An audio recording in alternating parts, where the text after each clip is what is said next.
Under the agreed rules, gentlemen, we've exhausted the time for questions. Each candidate will now have 4 minutes and 30 seconds for his closing statement. Senator Kennedy will make the first closing statement.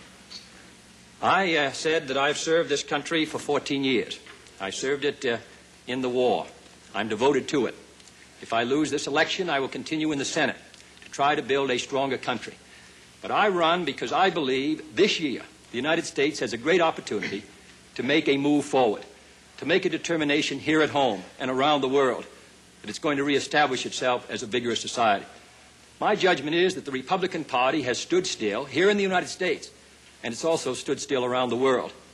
We're using about 50% of our steel capacity today. We had a recession in '58. We had a recession in '54. We're not moving ahead in education the way we should. We didn't make a judgment in '57 and '56 and '55 and '54 that outer space would be important. If we stand still here, if we appoint people to ambassadorships and positions in Washington who have a status quo outlook, who don't recognize that this is a revolutionary time, then the United States does not maintain its influence. And if we fail, the cause of freedom fails. I believe it incumbent upon the next President of the United States to get this country moving again, to get our economy moving ahead, to set before the American people its goals, its unfinished business, and then throughout the world appoint the best people we can get, ambassadors who can speak the language, not merely people who made a political contribution, but who can speak the language, bring students here, let them see what kind of a country we have. Mr. Nixon said that we should not regard them as pawns in the Cold War. We should identify ourselves with them. If that were true, why didn't we identify ourselves with the people of Africa? Why didn't we bring students over here? Why did we suddenly offer Congo 300 students last June when they had the tremendous revolt? That was more than we had offered to all of Africa the year before from the federal government. I believe that this party, Republican Party, has stood still really for 25 years, its leadership has. It opposed all of the programs of President Roosevelt and others for minimum wage and for housing and economic growth and development of our natural resources, the Tennessee Valley and all the rest. And I believe that if we can get a party which believes in movement, which believes in going ahead, then we can reestablish our position in the world. Strong defense, strong in economic growth, justice for our people, guarantee of constitutional rights, so that people will believe that we practice what we preach, and then around the world, particularly to try to reestablish the atmosphere which existed in Latin America at the time of Franklin Roosevelt. He was a good neighbor in Latin America because he was a good neighbor in the United States, because they saw us as a society that was compassionate, that cared about people, that was moving this country ahead. I believe it my responsibility as the leader of the Democratic Party in 1960 to try to warn the American people that in this crucial time we can no longer afford to stand still.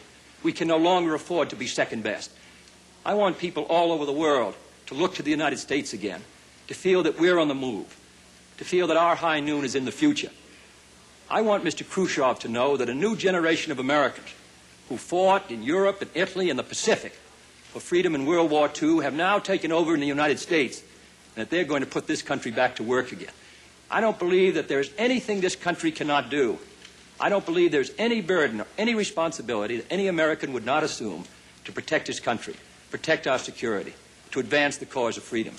And I believe it incumbent upon us now to do that. Franklin Roosevelt said in 1936 that that generation of Americans had a rendezvous with destiny. I believe in 1960 and 61 and 2 and 3, we have a rendezvous with destiny. And I believe it incumbent upon us to be the defenders of the United States and the defenders of freedom. And to do that, we must give this country leadership, and we must get America moving again. Now, Vice President Nixon, your closing statement.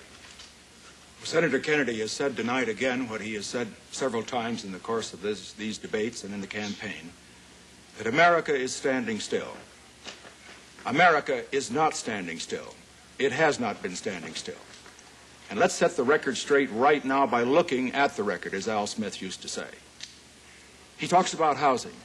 We built more houses in the last 7 years than in any administration, and 30% more than in the previous administration. We talk about schools. 3 times as many classrooms built in the past administration in Eisenhower than under the Truman administration. Let's talk about civil rights. More progress in the past 8 years than in the whole 80 years before. He talks about the progress in the field of slum clearance and the like. We find 4 times as many projects undertaken and completed in this administration and in the previous one. Anybody that says America has been standing still for the last 7.5 years hasn't been traveling in America. He's been in some other country. Let's get that straight right away. Now, the second point we have to understand is this, however. America has not been standing still, but America cannot stand pat. We can't stand pat for the reason that we're in a race, as I've indicated.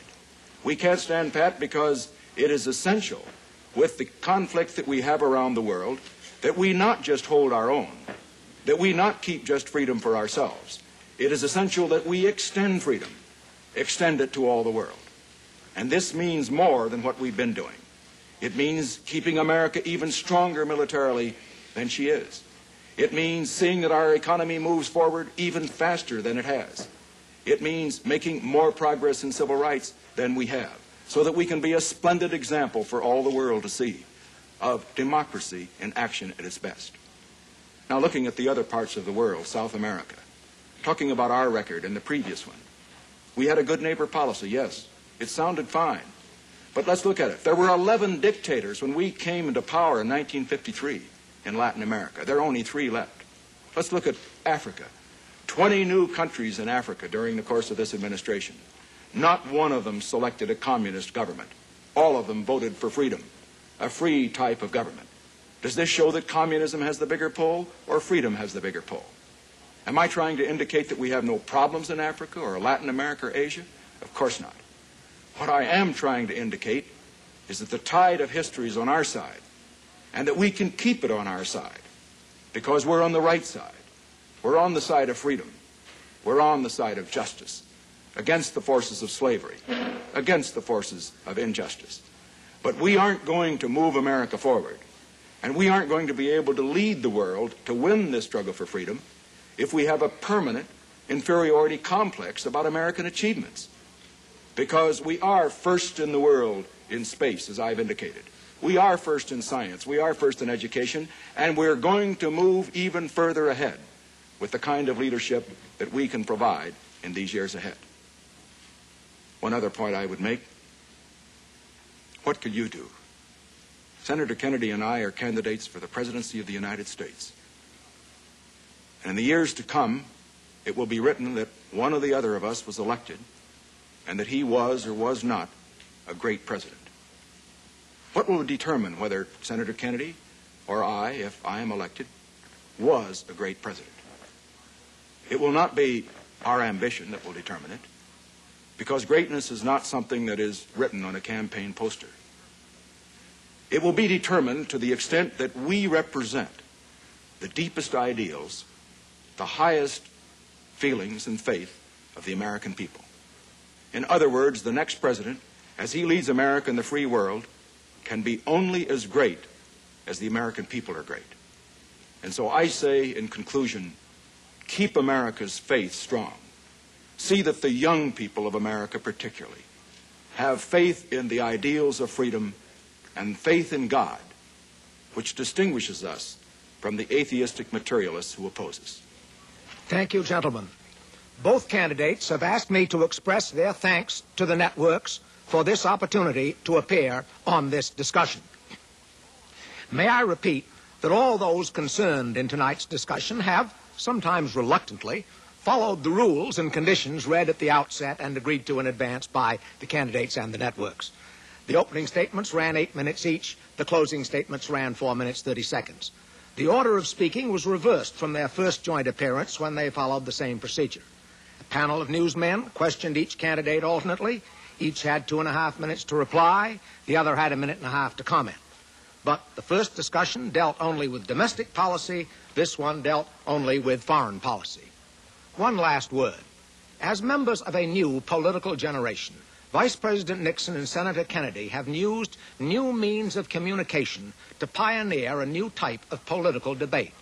The character and courage with which these two men have spoken sets a high standard for generations to come. Surely they have set a new precedent. Perhaps they have established a new tradition.